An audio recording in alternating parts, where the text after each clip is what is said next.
intervención coronaria, que de eso compete nuestro curso.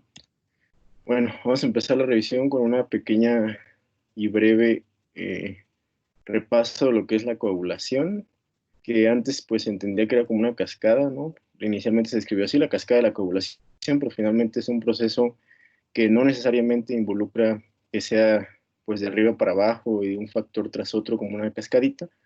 Inicialmente era más fácil describirlo así, pero pues se ha visto que cada factor tiene papeles cada vez más amplios en el medio dentro del vaso. Entonces, los papeles principales son para el factor tisular y el factor 2A. El factor tisular es el principal iniciador de la coagulación antes en la vía extrínseca. Se acuerdan, había una descripción de vía intrínseca y extrínseca, pero básicamente, pues, importante para nosotros es la extrínseca, porque es la que se activa cuando comienza el daño vascular o la ruptura de la placa, que es la que causa un síndrome coronario agudo en 75% de los casos. El otro 25% es erosión, pero finalmente en ambas hay exposición en el subendotelio del factor tisular, el cual está en la membrana de las células musculares y también en la membrana de la parte basal de las células endoteliales. Este se va a unir al factor 7, que está normalmente en la sangre, lo va a activar y ese conjunto del factor tisular y factor 7 van a activar a su vez al factor 10. Entonces, entre los dos forman algo que se llama complejo tenaza o que activa pues al factor 10. Se van a empezar a formar pequeñas cantidades, pero por otro lado, este mismo complejo va a activar también al factor 9 y se van a empezar a acumular también pequeñas cantidades de factor 9 cerca de la superficie de la membrana plaquetaria. Si se acuerdan, alguna vez se describía como cofactores también al calcio y los fosfolípidos. Pues los fosfolípidos son los fosfolípidos de la membrana plaquetaria. Esos van a actuar como cofactor. Entonces, ya que se activaron estos dos, el factor 10 va a activar la protrombina para que se convierta en trombina como tal. O sea, el factor 2 activado es trombina. La trombina, a su vez, va a pasar a activar el factor 11, al factor 5 y al factor 8. Entonces, el 11 nuevamente activa a factor 9, que había empezado a activarse por el factor tisular y el 7. El 11 también se activa a sí mismo y el 11 activa al 12. El 12 activado estabiliza la fibrina junto con el 3 activado. El 5 junto con el 10. De hecho, el 5 aumenta la actividad del 10 para activar a la protrombina. Y el 8 junto con el 9, que ya habíamos visto acá, y se empezó a activar, forman otro complejo tenaza. O sea, además de este, que es tenaza, este también es tenaza. O sea, este también activa al 10. Y junto con el 5, y ya se viene activando desde acá, activan a la protrombina hacia trombina. Entonces, como podemos ver, todo empezó aquí. Esta es la iniciación con el factor tisular y el 7A, que empezaron a activar al 10, perdón, y al 9. Cuando estas dos vías se conjuntan cerca de la superficie plaquetaria, ya se llama amplificación, porque a partir de aquí es donde de una vía que antes era la extrínseca, se empieza a activar la intrínseca, esta, del 9 y el 11 y el 8, y obviamente también se activan las plaquetas. La trombina activa plaquetas también, o sea, además de que activa muchas proteínas en la cascada de la coagulación, o bueno, en el proceso de la coagulación, activa plaquetas mediante el receptor activado por proteasa. ¿Cuál proteasa? Pues la trombina. Entonces, las plaquetas tienen el 1 y el 4. El 1 es el blanco del Borapaxar, que bueno, finalmente este no es tema de plática ahorita porque fue visto ya en antiplaquetarios. Y bueno, el papel final, además de todo esto de la trombina, es activar el fibrinógeno a fibrina y el 13 a 13A para que estabilice a la fibrina junto con el 12A. Bueno, ahora ya entrando de lleno en los fármacos, la heparina no fraccionada se descubrió desde 1926 por J. McLean. Era un estudiante de segundo grado de medicina, junto con el doctor o químico Howell. Identificaron la heparina en extractos de hígado de perro, por eso se llama heparina. Por hepar viene de el origen de la palabra viene de hígado. Es una mezcla de glucosamina y ácido urónico en su mayor composición. Tiene un peso molecular de 3.000 a 30.000 daltons. En promedio son 15.000 daltons. La estructura o la función principal que tiene es unirse a la antitrombina mediante una secuencia de un pentasacárido, pues, de 5 moléculas. Mediante estas 5 moléculas se une a la antitrombina 3 y con el resto, que necesitan ser otras 13 más, o sea, la molécula necesita medir, o el tamaño pues tiene que ser 18 moléculas para poder unir tanto a la antitrombina como a la trombina, como vemos aquí. O sea, es decir, para abrazar a las dos, pues, tiene que medir 18, porque 5 son para unirse a la antitrombina y los otros 13 son para abrazar a la trombina.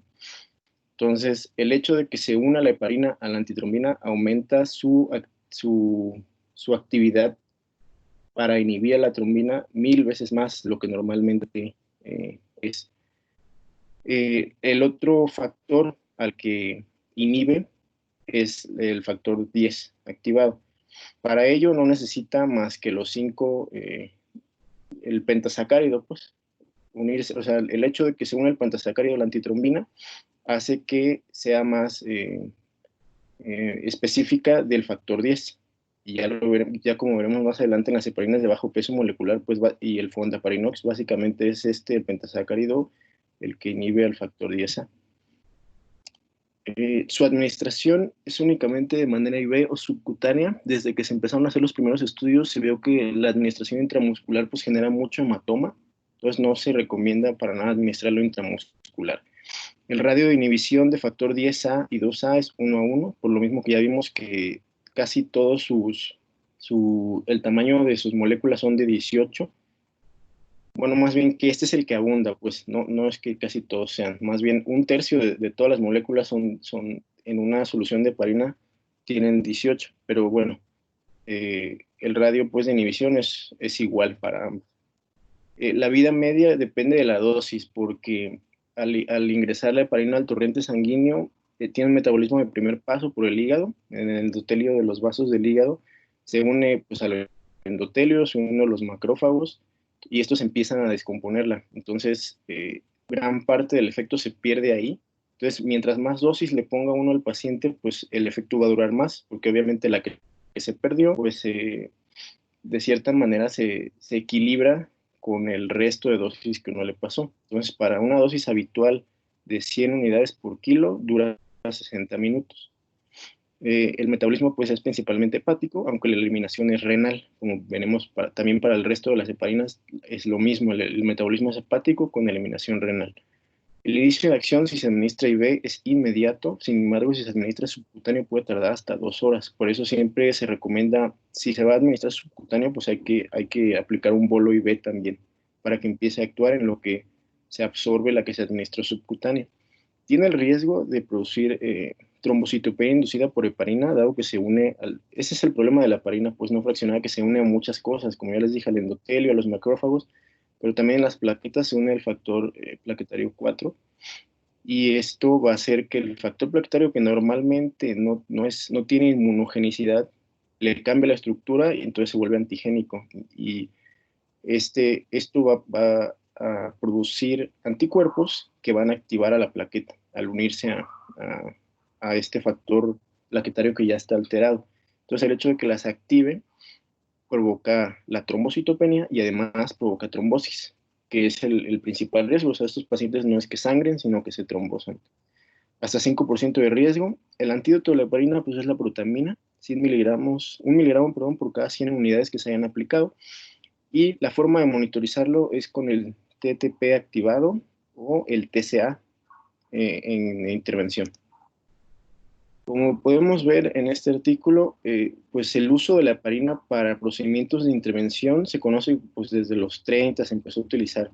Aquí en una ortografía en la cual, como podemos ver a través de la arteria carótida, ya comenzaban a comentar pues de manera empírica que utilizaban la heparina pues para evitar que se trombosara el equipo, ¿no? Y también pues ya habían visto problemas a la hora de realizar cateterismo, sobre todo en el abordaje femoral. Sin embargo, pues como que no les quedaba muy claro si sí la ocupaban o no. O sea, como que, se sugiere, pero tampoco estaba muy bien visto que se ocupara heparina. O sea, no todos lo ocupaban, aunque se habían visto que se complicaban con trombosis. Y pues como podemos ver aquí, también la heparina se ocupó de manera empírica en la primera angioplastía coronaria. O sea, no describen la dosis, solamente ponen heparina y dextran de bajo peso molecular se ocupó durante la angioplastía, ¿no? Pero pues de manera empírica fue que se empezó a utilizar. Actualmente ya no en los procedimientos por vía femoral si son únicamente diagnósticos. El Grossman comenta que no se necesita utilizar heparina. Básicamente, si es radial, pues es para evitar la oclusión de la arteria radial, pero no como tal para una anticoagulación sistémica del paciente. No se han hecho estudios de comparación de qué pasaría si se administra heparina y si no, en el abordaje femoral puramente diagnóstico, porque comenta Grossman también que se necesitarían como 100,000 pacientes en un estudio aleatorizado para decidir si sí o si no se administra, pero debido a que el material pues cada vez es de mejor calidad, tiene propiedades antitrombogénicas, etcétera, etcétera, pues no se recomienda administrar heparina en un cateterismo femoral puramente diagnóstico, a menos que se vaya a cruzar del lado izquierdo del corazón. Y bueno, ¿cómo se monitoriza? Normalmente, desde que se descubrió, se empezó a monitorizar con el TTPA. Se decía que los conejos a los que les administraba heparina, si tenían más de 1.5 de TTPA, ya estaba, la formación de trombos se veía ampliamente disminuida, entonces por eso se recomendó que sea entre 1.5 y 2.5, o entre 50 y 70 segundos. Pero en el cateterismo, por arriba ya de 150, las dosis son muy altas, pues las que se utilizan en el cateterismo. Entonces, por arriba de esto ya no se ve, o sea, se satura pues el estudio y ya no sirve para monitorizarlo, por eso se recomienda el TCA, porque este sí sigue funcionando a pesar de las altas dosis que se administran. Entonces, esto salió igual de cosas que no tienen que ver, sí son de cardiología, pero pues no como tal de cateterismo, sino que el tiempo recomendado de TCA de 300 segundos sale de la bomba de circulación extracorpórea, que vieron que los microémbolos no se formaban por encima de 300 segundos. Entonces, por eso es que se recomienda 300 segundos en intervención coronaria, basados en eso. Y lo de la dosis, antes se ocupaban 10,000 unidades nada más así de manera empírica para toda intervención, sale 10,000 y hasta 140, 170 unidades por kilo, o sea, eran dosis bastante altas. A partir del ISA-REAC 3 se comparó una dosis de 100 y una de 140 y se vio que con 140 pues la tasa de sangrado era mucho mayor que una dosis de 100 y pues no había diferencia, incluso la dosis de 100 tenía menos MACE, entonces pues a partir de ahí fue que se empezó a recomendar la dosis de 100 unidades nada más, de 70 a 100 pues, y de 50 a 70 si se va a ocupar inhibidor de glicoproteína 2B3A. El método de evaluación del TCA depende de con cuál se utiliza, si es hemocron son 300 a 350 y en Hemotec 250 a 300. Y obviamente pues el TCA menor si se va a ocupar inhibidor de glucoproteína 2B3A. En cuanto al uso en síndrome coronario agudo, pues igual desde antes de 1940, ya como que la gente empezaban a pensar, ¿no? ¿Cuál era el mecanismo del síndrome coronario? Pues la trombosis, aunque esto no quedó muy claro hasta los 80, como vamos a ver después. Y se les empezó a ocurrir que tal vez administrándolo, pues, en caso de trombosis coronaria, pues podía ser de utilidad, ¿no? Pero pues faltaban más estudios, o sea, nada más que se consideraba. Y pues ya por fin fue a partir de varios estudios que se realizaron entre los finales de los 80s y los 90s, y luego de este metaanálisis, que es el que más se menciona en las guías, que ya se empezó a definir pues que sí tenía utilidad, ¿no?, en síndrome coronario a esta dosis en un sin elevación. El máximo, el bolo siempre es de 5,000, el bolo inicial, aunque obviamente pues se puede administrar más después. Y la infusión, en caso de que no, de que se vaya a, a realizar infusión, pues mínimo se debe administrar durante 2 días. Esto es en base a que lo mínimo en los estudios fue de 2 días y lo máximo pues durante la hospitalización, aunque también las guías se recomienda pues máximo 8 días, pero bueno, ellos comentaban ahí mínimo 2 días y máximo durante el tiempo de la hospitalización del paciente. Y como podemos ver aquí, pues lo que ya les había comentado, ¿no? Pues sí, sí se favorece, aunque pues la gran mayoría cruzan la unidad o está muy cerca de la unidad, pero pues, sí tiene cierta mejoría. Los efectos adversos, pues obviamente como todo anticoagulante y todo antifibrinolítico, pues es hemorragia, la trombopenia, que ya comenté. Hay dos tipos. Hay una que no tiene un mecanismo inmune, que se puede presentar ante 10% de los pacientes y no tiene mayor problema. Sin embargo, la inmune pues es la mala, pues, porque por el riesgo de trombosis, de perder la extremidad, etcétera.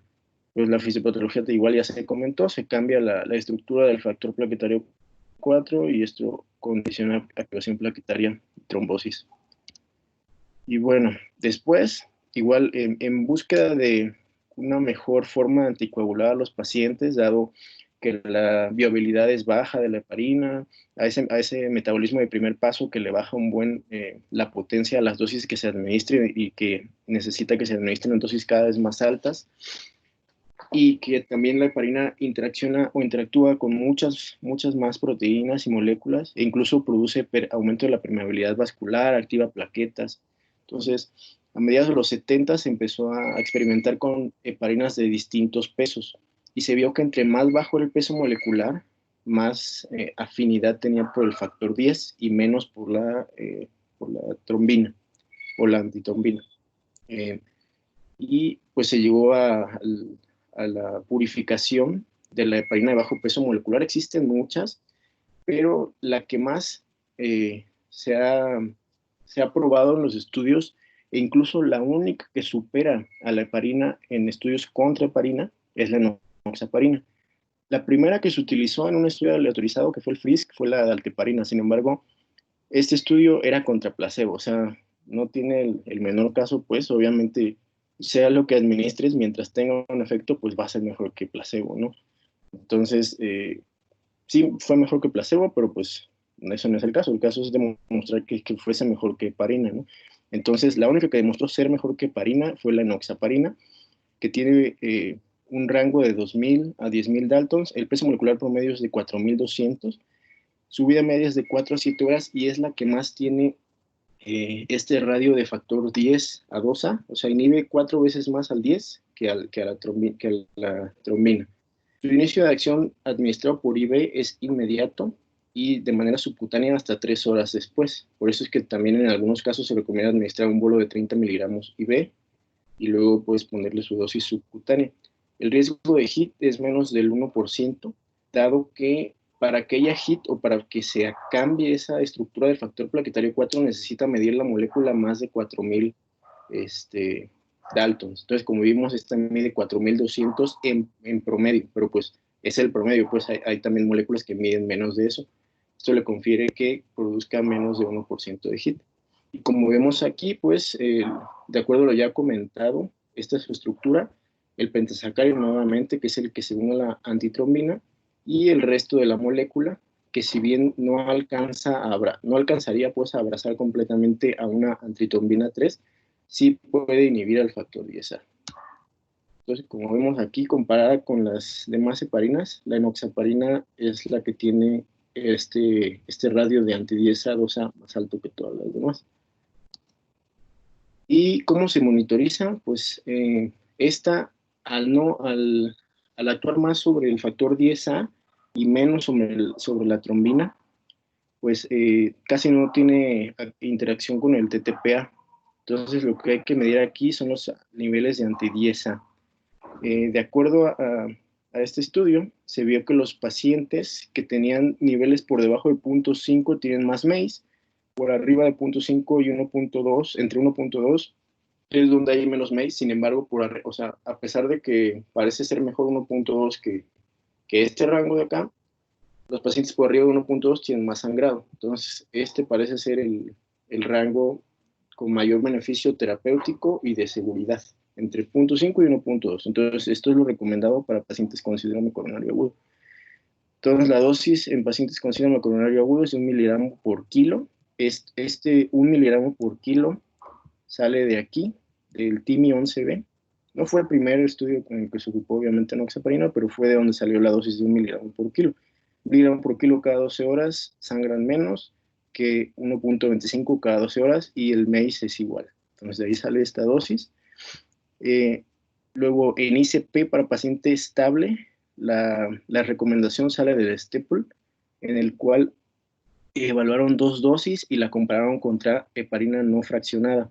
Entonces, la dosis de 0.5 fue la que tuvo menor hemorragia en las primeras 48 horas, de cualquier tipo. Para hemorragia mayor, pues se quedan iguales. Y bueno, las dos comparadas contra heparina no fraccionada, pues tienen menos hemorragia, ¿no? En este caso, pues la dosis que ganó o la que finalmente cae a las guías es la de 0.5 miligramos por kilo. Luego, para pacientes en síndrome, en los que se va a realizar ICP en síndrome coronario agudo, la recomendación mira en el Synergy, en el cual pacientes sin elevación pasaron después a invasiva. Entonces se vio que los pacientes que ya tenían 2 días, esto a considerarse también porque luego, bueno, algunos residentes han preguntado, bueno, yo también, cuando era residente, alguna vez me pregunté que por qué no continuaban con heparina, porque si ya se comenta pues que si se cruzan o si se combinan ambas heparinas de bajo peso molecular y no fraccionada, hay más riesgo de sangrado. Sin embargo, no es tan seguro que el paciente esté completamente anticoagulado si no tiene 2 días por lo menos. O sea, la recomendación es sí, o sea, ya le empezaste heparina, enoxaparina, puedes seguir con enoxaparina, pero pocos se fijan en que la recomendación sale de este estudio y que los pacientes ya llevaban 2 días con enoxaparina. Entonces ya tenían más dosis y estaban pues, más anticoagulados. Por lo general los pacientes llegan nada más con una dosis de enoxaparina, máximo 2 tal vez, pero no 2 días como en este estudio. Entonces, cuando ya tiene ya está anticoagulado con enoxa, por lo menos con 2 días, en las primeras 8 horas se puede continuar sin administrar nada más de manera segura.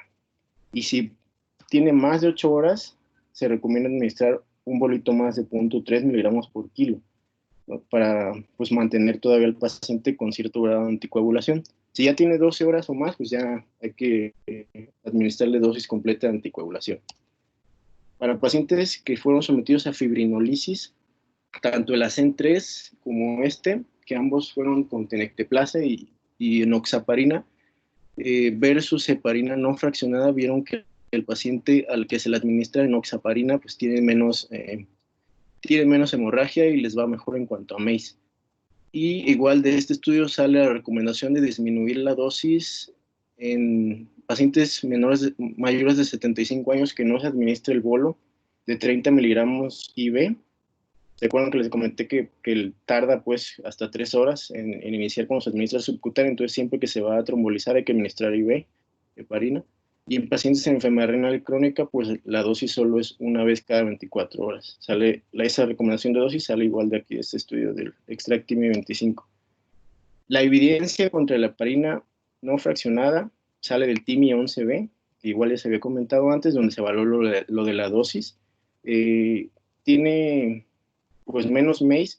Sin embargo, siempre, obviamente si es mejor o si es más potente un tratamiento, pues va a tener más sangrado. Como vemos con todas las demás, casi siempre sangran más que con heparina, pero en teoría en el MACE les va mejor.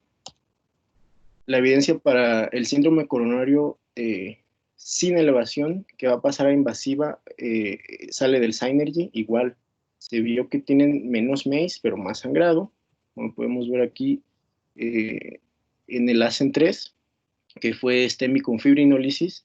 El MACE es menor comparado con heparina no fraccionada, 11.4% contra 15.4%, pero se refleja pues en que hay sangrados mayores pues en más cantidad, 3% contra 2.2%, lo mismo, o sea, si el fármaco pues tiene más potencia, pues obviamente va a sangrar más el paciente.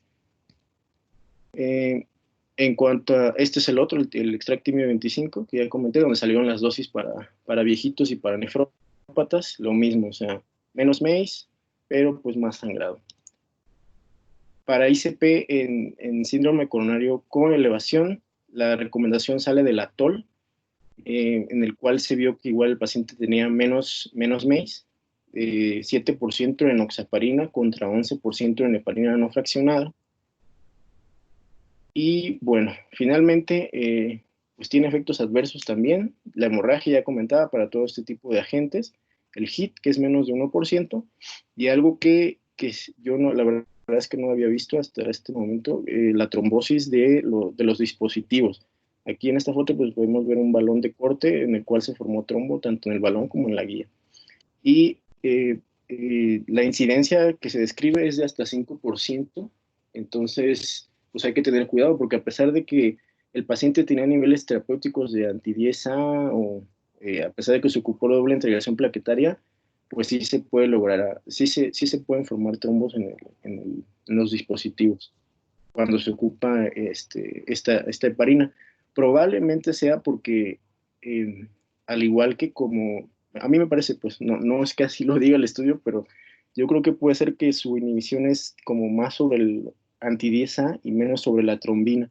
Entonces, el hecho de que un anticoagulante sea más directo sobre, perdón, que un anticoagulante inhiba más al factor 10 y menos a la trombina, o que inhiba más a uno de los factores y menos a otro, tal vez predisponga que otras vías se dejen como descubiertas y por eso haya más trombosis. O sea, es algo análogo, por ejemplo, a lo que pasó con el dabigatran en las válvulas mecánicas contra la warfarina. O sea, el hecho de que la warfarina inhiba más factores de la coagulación, pues en teoría le da más potencia o más versatilidad respecto de los DOACs. Entonces, probablemente por eso, o sea, que es mejor la warfarina en las válvulas mecánicas que los DOACs. Y bueno, las recomendaciones para las heparinas en ICP primaria, pues es grado 1 para la heparina no fraccionada, aunque el nivel de evidencia es C, porque pues básicamente es pues, mucha recomendación de expertos, que fue lo primero que hubo, y el empirismo, ¿no? Y la enoxaparina, pues se puede considerar, grado de evidencias hay muchísimos estudios, y pues lo mismo para las demás indicaciones. Solamente en fibrinolisis es donde sí le gana la enoxaparina por el ASCENT 3 y el Extractimio 25, donde se vio que definitivamente tienen menos MACE. Y en ICP, nuevamente, pues en ICP en paciente estable, pues se recomienda más heparina que enoxaparina. Lo mismo para el sin elevación, y aquí está lo comentado, no se deben, de preferencia, no combinar ambas heparinas porque el riesgo de hemorragia es mayor. Esto sale de un subestudio del Synergy. Bueno, pasando a otro tipo de anticoagulantes, la bivalirudina fue descubierta por el laboratorio Biogen. Procede es una irudina modificada de manera recombinante.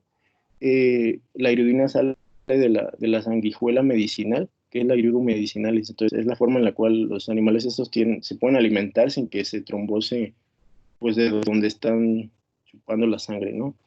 Es un inhibidor directo y reversible de la trombina. O sea que una vez que ya actuó, la trombina la destruye y pues en teoría ya no tiene un efecto pues muy marcado sobre ella. Tiene un peso molecular de 2.280 Dalton, su administración solamente es IV, eso hace que el inicio de acción sea inmediato, la vida media es de 25 minutos y la eliminación es renal. El metabolismo es hepático, igual que las demás, previamente comentadas, sin embargo la eliminación es renal, por lo tanto hay que tomarlo en cuenta para la dosis, y que los pacientes nefrópatas pues hay que ajustarles la dosis. Aquí está un esquema de cómo es ah, pues la trombina. Tiene tres sitios. Este es el sitio que activa todos los demás, al fibrinógeno, a los demás factores de la coagulación, el 8, el 5.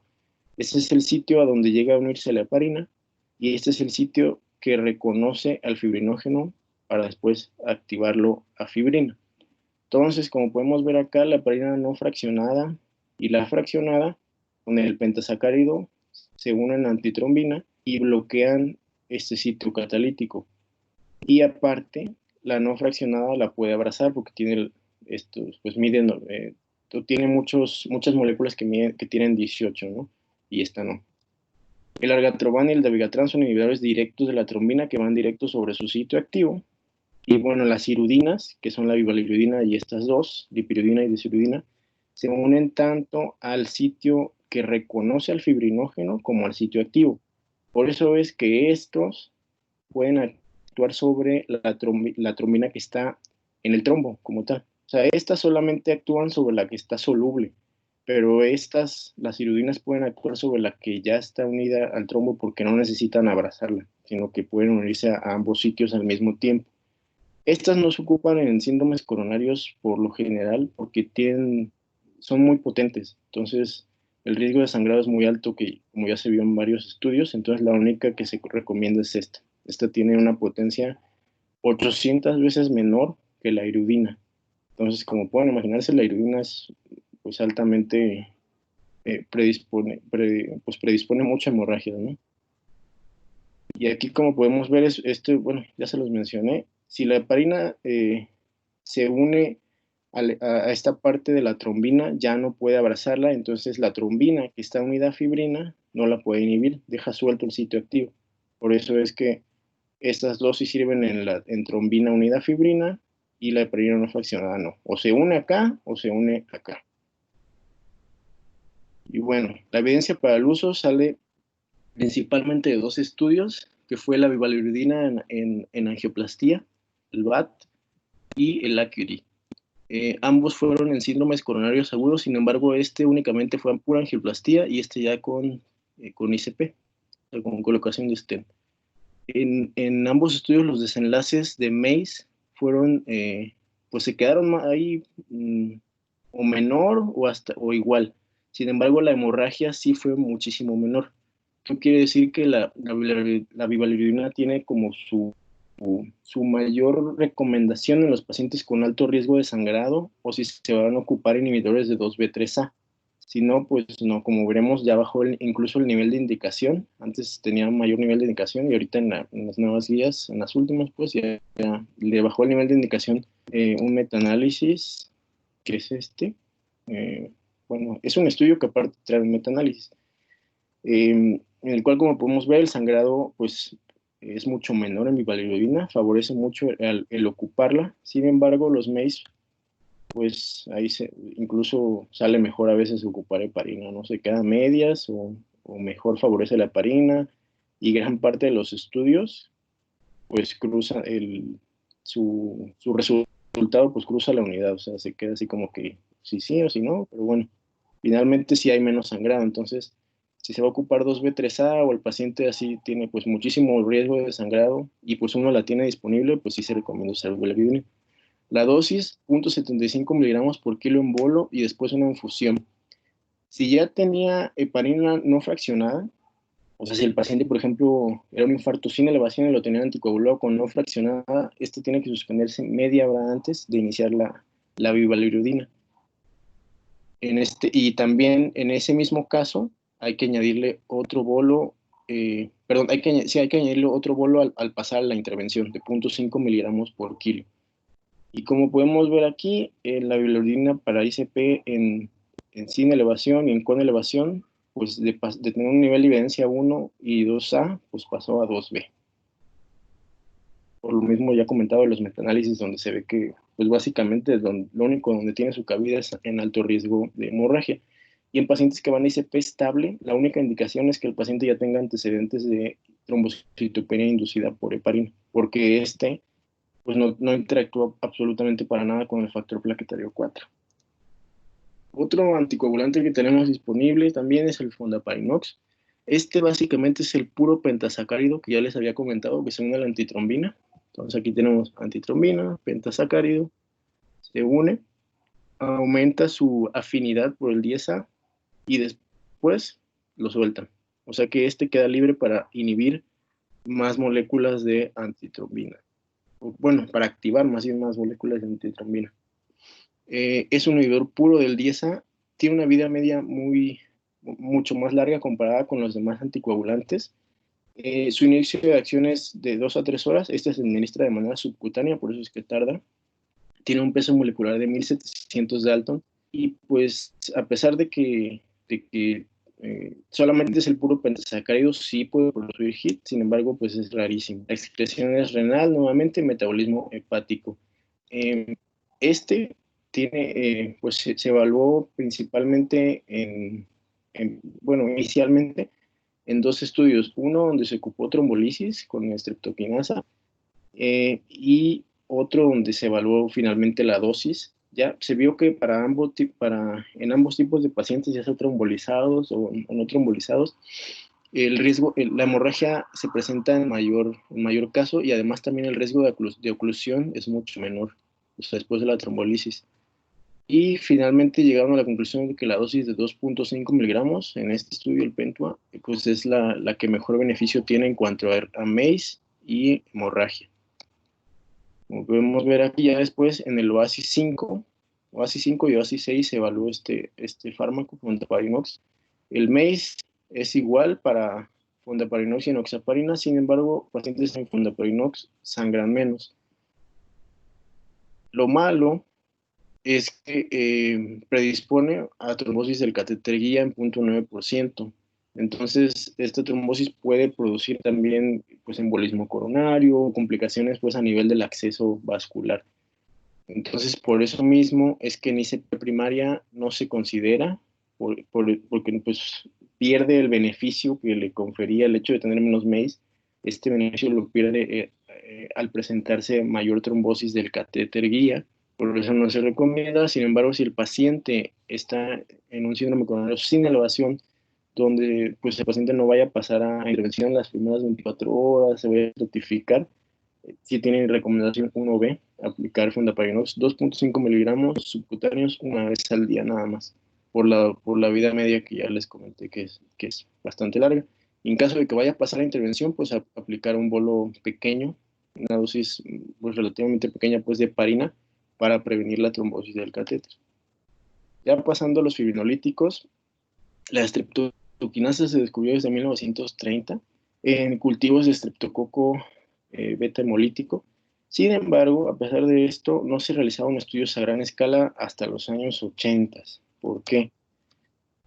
Pues como podemos ver aquí, ya igual que lo comentado previamente con la heparina, estos dos señores, Anthony Fletcher y Saul Sherry, pues sí se les había ocurrido que probablemente pudiera tener cabida en infarto y alteraciones tromboembólicas, pero a pesar de que Herrick ya había descrito que el infarto estaba ocasionado probablemente por obstrucción de una arteria coronaria, en los 70 este señor William Roberts, que era un patólogo, pues dijo que lo más probable es que la causa de un infarto era por la misma aterosclerosis o por espasmo, más del 75%, y que la trombosis era muy raro. Entonces, esto frenó de cierta medida que la gente pues no pensara que la trombosis coronaria era la causa de un infarto.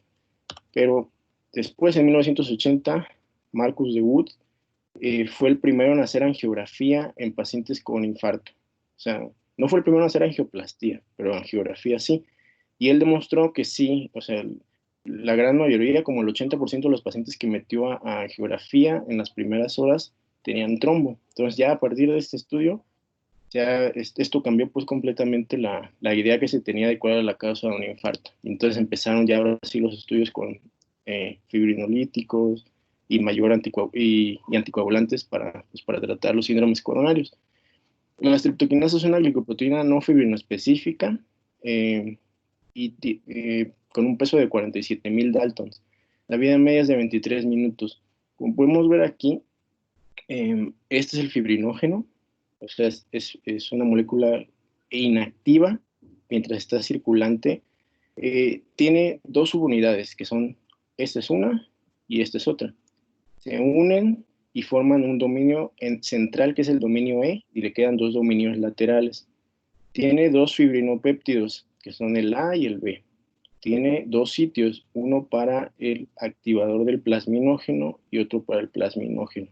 Entonces, la trombina llega, corta los fibrinopéptidos y al hacer esto, queda lo que se conoce como el monómero de fibrina. Este monómero de fibrina tiene la capacidad de que sus dominios D se pueden juntar con un dominio E de otro monómero y empiezan a formar lo que ya es lo que conocemos como el trombo, ¿no? Después llega el factor 13 y esa unión la hace aún más fuerte. Factor 13 y factor 12, como ya hemos comentado previamente.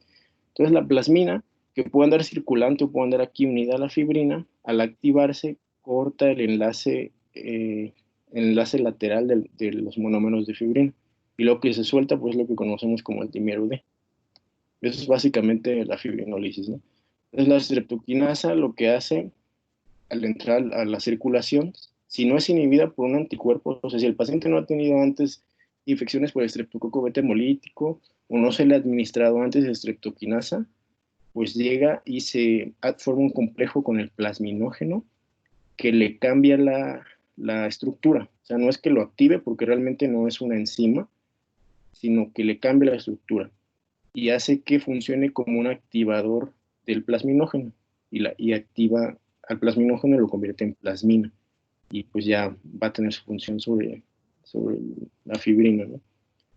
La dosis es de 1.5 millones de unidades administradas en infusión para 60 minutos y la evidencia para su uso sale, ya había varios estudios, como les digo, o sea, en esos casi 50 años sí hubo unos estudios pequeños, pero eran así de 100 pacientes, 200 pacientes máximo, y como todavía no les queda muy claro pues a la comunidad cardiológica que sí fue la trombosis la causa de un síndrome coronario, pues como que no lo tomaban muy en cuenta.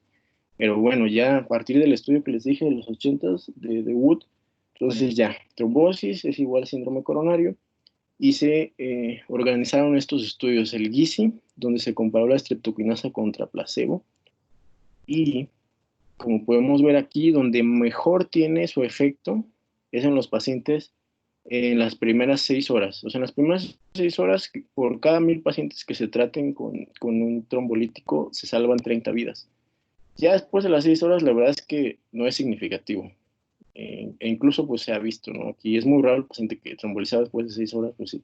O sea, algunos dicen que la hipótesis de la arteria abierta, bla, bla, bla, pero finalmente, o sea, donde tiene su cabida son las primeras 6 horas. Por eso es que se recomienda pues hasta las 12 horas por esa hipótesis, pero pues los estudios originales, o sea, el beneficio está en las primeras 6 horas. Para el infarto anterior, el inferior, pues más o menos. Y pues obviamente el paciente que no tenía elevación del ST, porque aquí en este estudio entraron todos, o sea, todos los síndromes coronarios con, sin elevación, que no quedaba muy claro, y aparte sus definiciones en esa época pues también no estaban muy claras, ¿no? Pero como podemos ver aquí, incluso para los pacientes sin elevación del ST, pues había más riesgo que beneficio. Entonces, tanto en el GISI como en el ISIS-2 también entraron pacientes de todo tipo, igual, lo mismo, beneficio para el únicamente con elevación o rama, para el sin elevación, pues sin beneficio. Después, en un intento de tener un fármaco más eficiente y con menos hemorragia, se me pasó a comentar que la streptokinasa activa el plasminógeno tanto al que está aquí unido a la fibrina como al que anda por ahí circulante. Entonces, consume fibrinógeno, consume, pues sí, al activar el plasminógeno circulante, hace que hasta el fibrinógeno que no está formando trombo también lo destruya o lo incapacite para funcionar. Entonces, el paciente tiene pues una fibrinolisis sistémica. Entonces, se intentó hacer o mejorar esto y hacer que la fibrinolisis fuera puramente a nivel de donde está pues el trombo. Entonces, el activador del plasminógeno, el que uno ya tiene, normal, lo aislaron y lo pusieron a que fuera, a que fuera producido por células de ovario de hámster, por eso se llama plasminógeno el TPA recombinante o la alteplasa. Entonces se descubrió en el 78, pero el recombinante se empezó a producir hasta el 84. Lo que hace, como podemos ver aquí, forma un complejo con el activador del plasminógeno.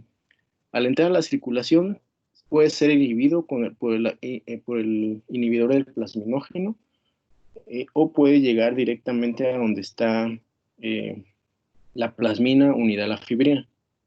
Como podemos ver aquí, el que está en circulación no lo puede inhibir por la estructura. Necesita fuerza llegar aquí para que cambie su estructura y pueda activar a la plasmina unida a la fibrina. Por eso es que se dice que es fibrino específico. Aunque esto también es como muy en teoría, porque, bueno, de acuerdo a la información que yo leí, si le administra, a las dosis que se administra en trombolisis, así ya clínicamente en los estudios, a esas dosis altas, pierde un poco eso de ser fibrino específico. Esta sí es una enzima, es una serinproteasa de 70.000 Daltons, y su vida media es de 5 minutos, por eso se necesita administrar infusión. Los estudios que avalan pues, la recomendación de alteplasa son el GISI-2, en donde inicialmente la administración era de 100 miligramos para 3 horas, pero pues ya después se vio que con otro esquema donde se administraba primero un bolo de 15 y después la infusión, con máximo 50 para 30 minutos y luego máximo 35 para 60 minutos, que es el esquema acelerado, pues les iba mejor. La evidencia sale entonces tanto del GISI como del gusto. Como podemos ver aquí, comparado contra streptokinasa, el riesgo de MACE pues es menor. Y igual como con las heparinas, como con la viloridina, obviamente al ser más potente, pues hay más riesgo de hemorragia, ¿no? Otro fibrinolítico, que también es en teoría fibrino específico, es la tenecteplasa. Es 80 veces más resistente al inhibidor del plasminógeno y 14 veces más fibrino específico por una modificación que tiene aquí en estos aminoácidos. O sea, cambiaron esta treonina por una asparagina, esta asparagina por una glutamina, y a partir de una lisina de por acá le cambian como 4 aminoácidos. Pero bueno, por eso se llama TNK, por la T, la N, porque este se abrevia como N, y la K de la lisina se abrevia como K.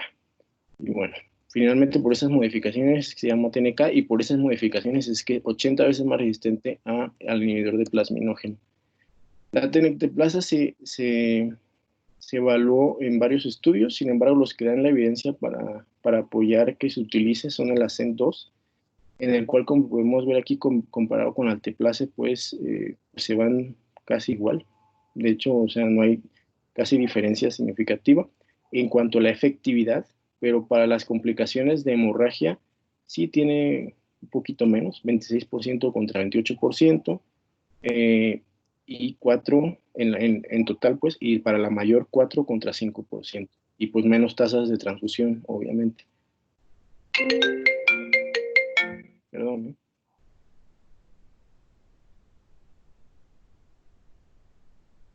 Muy bien, la dosis es de 0.5 miligramos por kilo, o bueno, como ya conocemos el esquemita por kilo ya de 60, o sea, por cada 10 kilos, ¿no? La dosis.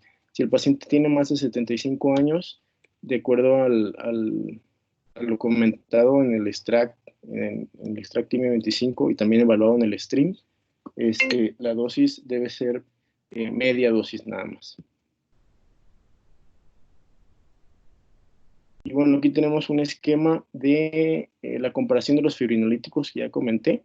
Este no lo comenté, pero realmente pues ni lo ocupamos, ¿no? O sea, la dosis es 10 unidades con diferencia de 30 minutos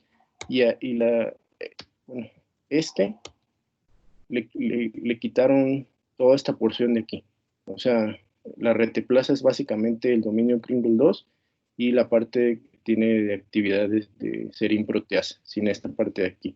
Es casi igual de efectivo que la tenecteplasa, hasta 60% para tener un flujo TIMI3, como podemos ver acá.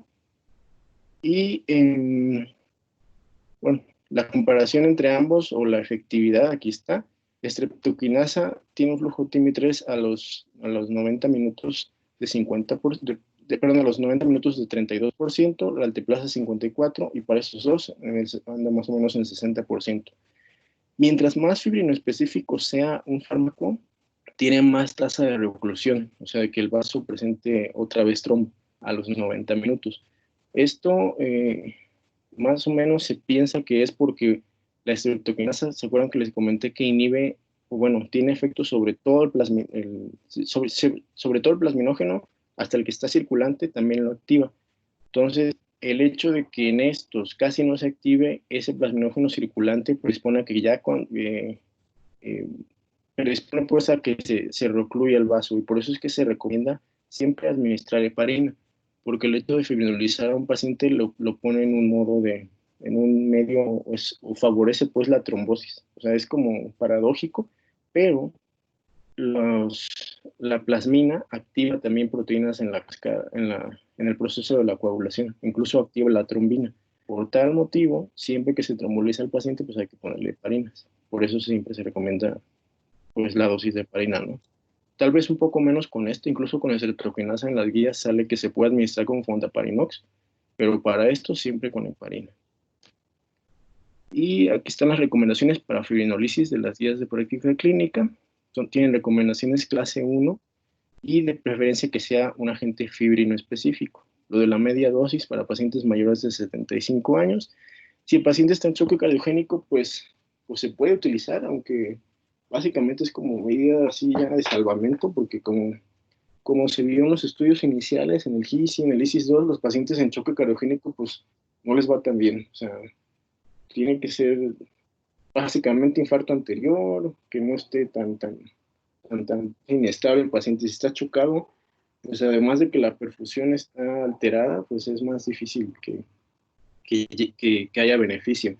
Hay unos estudios por ahí donde, no lo pongo aquí, pero pues ya, si quieren a alguien revisarlo aparte, o si no se los paso, donde aparentemente la trombolisis tiene más efectividad si el paciente tiene un balón de contrapulsación.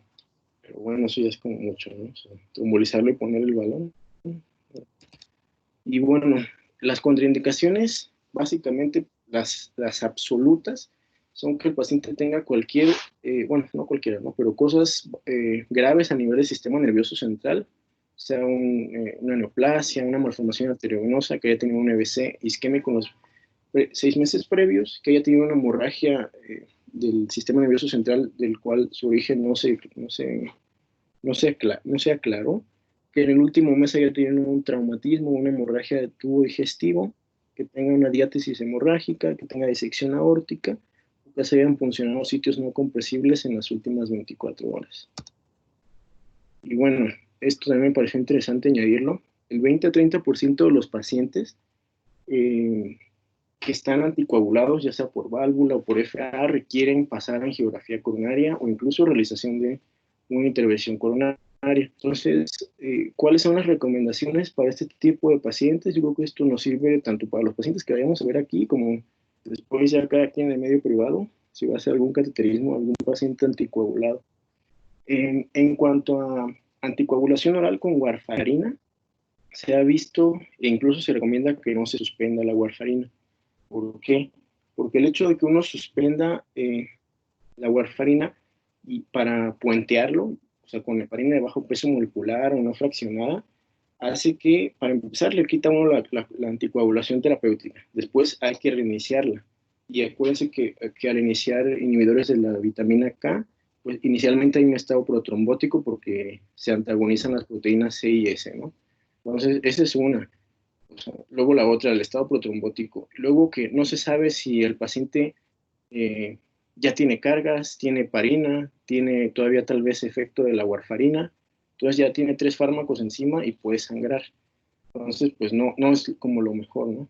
Entonces, y menos, pues, si va a pasar, si está con un infarto con elevación, pues el paciente tiene que pasar, ¿no? En ese caso sí, nada de que, ¿no? Pues hay que esperar a saber cuánto tiene de tiempos de coagulación, ¿no? Pues ni modo, o sea, como quiera, pues uno le puede poner, lo puede transfundir, pero pues ya el miocardio perdido, pues ya no se recupera, ¿no? Y bueno, pues ya si le sangra el sistema nervioso central, pues ya, pues muy mala suerte. Bueno, Entonces, para el paciente que va a ICP estable, anticoagulado, como ya les dije, vitamina K antagonistas no se interrumpen. Se recomienda que el abordaje sea radial y se administra omeprazol. Ahora sí, la dosis de heparina. Si el paciente no está anticoagulado, pues hay que ponerle. O sea, si el INR no está en los límites que se recomienda, que sea más arriba de 2.5 o por lo menos 2.5, ¿no? Entonces, como podemos ver aquí, el TCA de un paciente que está en los rangos recomendados de anticoagulación es apenas de 130. Si se acuerdan, por lo menos tiene que ser arriba de 250. Entonces, para estos pacientes sí se recomienda administrar por lo menos una dosis de 60 unidades de heparina no fraccionada. En el caso del radial, pues tiene que llevarle heparina para prevenir la oclusión de la arteria radial, pero si va a ser por femoral, pues sí hay que administrarle un poquito de heparina a pesar de que tenga la anticoagulación terapéutica, porque pues, que esté anticoagulado de manera terapéutica con warfarina no quiere decir que el TCA esté en niveles óptimos. A los pacientes que están anticoagulados con los nuevos anticoagulantes, ahí sí se recomienda suspenderlo previo al procedimiento. ¿Cuánto tiempo? Esta tabla viene en las guías de recomendación de los DOACs en pacientes con FA o con FA, o que están anticoagulados por alguna otra cosa que no sea válvula, ¿no? Entonces, ellos recomiendan para el dabigatran que sí se tome en cuenta la función renal y el tipo, para todos el tipo de procedimiento, ¿no? Si es de alto o bajo riesgo. Una angiografía coronaria se considera como de riesgo bajo. Está muy bajo, bajo y alto riesgo. Entonces, una angiografía coronaria y una intervención, en teoría son de riesgo bajo de hemorragia, comparados con una cirugía mayor, etcétera, etcétera. Entonces, para los pacientes que están anticoagulados con los inhibidores del 10A, o del 10, pues, por lo menos 48 horas. Pero si el paciente está tomando dabigatran y la función renal está baja, hasta 4 días en algunos casos. Esto, inicialmente, a la hora que salió esta tablita, pues era así como empírico, basado pues en estudios de farmacodinamia y farmacocinética. Sin embargo, después, en estas mismas guías comentan que estaba en valoración un estudio que se llamó el POSE, que ya salió el año pasado. Entonces, ellos evaluaron ese mismo protocolo, ahora sí, en un estudio, pues en un estudio autorizado. Y tenían este mismo, es un protocolo muy parecido a lo que ya les comenté. Si el paciente está anticoagulado con apixaban o rivaroxaban, máximo 48 horas antes si el procedimiento es de alto riesgo de sangrado. Pues en nuestro caso sería un día antes nada más, ¿no? Y cuando se reinicia, se puede reiniciar al día siguiente. O sea, aquí está. Al día siguiente si el procedimiento es de bajo riesgo o hasta los 4 días si el procedimiento fue de alto riesgo. Pero con el dabigatran pues sí hace la diferencia en la función renal. Si tiene menos de 50 de filtrado glomerular, pues tiene que ser 4 días antes si el procedimiento es de alto riesgo de sangrado. La dosis de heparina pues es la normal. Aquí sí no hay que... O sea, para eso se suspendió antes, para poderle poner una anticoagulación completa ya a la hora de hacer el procedimiento. Y en paciente que pasan con un síndrome coronario agudo, la carga de ácido acetil salicílico pues es la normal de 300. Sin embargo, aquí hay que considerar si el paciente pues ya está viejito, si es nefrópata, el antiagregante, el P2Y12, hasta conocer la anatomía coronaria, porque pues si no se le va a poner stent o no se va a hacer absolutamente nada más, pues no tiene ningún caso someterlo a más riesgo hemorrágico. El único que se recomienda es clopidogrel, porque pues la verdad es que con los demás, al ser más potentes, el riesgo hemorrágico es muchísimo mayor. Se recomienda de preferencia para el paciente en agudo que sea la ICP sobre fibrinólisis, por lo mismo del riesgo hemorrágico, que sea por abordaje radial. Si se va a ocupar enoxaparina, pues 0.5 por kilo. Si se va a ocupar no fraccionada, 60 unidades. Es decir, siempre, o sea, independientemente de que si tomaba warfa o tomaba anticoagulación directa, pues el paciente pues no sabes cómo anda de esto. Entonces, en estos pacientes pues sí se recomienda la administración de anticoagulantes ya sin fijarse mucho en lo demás, en cómo estaba la anticoagulación previa. Sin embargo, si el paciente está sin elevación, que no necesita pasar en las primeras 2 horas, o sea que tienes 24 horas hasta 72 horas, o ya se va a estratificar, pues, por lo menos esperar 12 horas para pasar para que pierda el efecto anticoagulante con los nuevos anticoagulantes. En caso de que solo haya trombolisis disponible, pues va a ser en función del tiempo de carina o de trombina diluida, que son los que se ocupan para evaluar el efecto del dabigatran. Y pues si no tienes esos dos, te puedes fiar del TTPA y del TP. El dabigatran, si un paciente que está tomando dabigatran tiene el TTPA aumentado, quiere decir que está sobreanticoagulado. Si está normal, pues tanto puede estar sobreanticoagulado como que no. Pero si está elevado, siempre está sobreanticoagulado. Y si tiene rivaroxaban o edoxaban, el TP, si el TP está alterado, igual está sobreanticoagulado. Con el apixaban la verdad es que no se puede ver, pero con los otros dos sí. Entonces, en este caso hay que evaluar esto y la heparina como coadyuvante, que se acuerdan que les dije que siempre se tromboliza al paciente, hay que ponerle heparina, se recomienda dar hasta 12 horas después, ya que haya perdido el efecto del anticoagulante. Y listo.